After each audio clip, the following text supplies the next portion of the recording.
1940 সালে বিখ্যাত শিল্পী এডভার্ড মুনক নিজের আঁকা 26,322টি শিল্পকর্ম দান করেন নরওয়ের অসলো সিটি কর্পোরেশনকে। 1963 সালে সেই শিল্পকর্মগুলো দিয়ে তৈয়েনে যাত্রা শুরু হয় মুনক জাদুঘরের। 2015 সালে অসলোর বিওরভিকে জাদুঘরটি স্থানান্তর করতে শুরু হয় নতুন ভবনের নির্মাণ কাজ।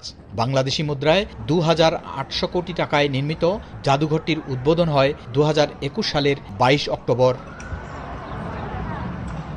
মুনক এর শিল্পকর্মগুলোর মধ্যে আছে পেইন্টিং, গ্রাফিক শিট, মোটিভ ও ভাস্কর্য। আরও আছে প্রায় 500 প্রিন্টিং প্লেট সহ 2000-এর বেশি বই, নোটবুক, নথি, আলোকচিত্র সহ অনেক কিছু। মুনকের উল্লেখযোগ্য কাজের মধ্যে চিৎকার শিরোনামের চিত্রকর্মটি অন্যতম। নরওয়ের ভাষায় একে বলা হয় স্ক্রিক। মুনক অসলোর শ্রেষ্ঠ সন্তানদের একজন। তিনি আধুনিক জীবনের সুন্দর দৃশ্য ফুটিয়ে তুলেছেন শিল্পকর্মের মাধ্যমে। মানুষের সব ধরনের আবেগের উপর আলোকপাত করেছেন।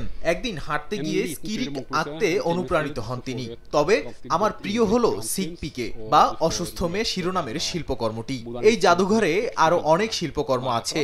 আপনাকে মুনক জাদুঘরে স্বাগতম।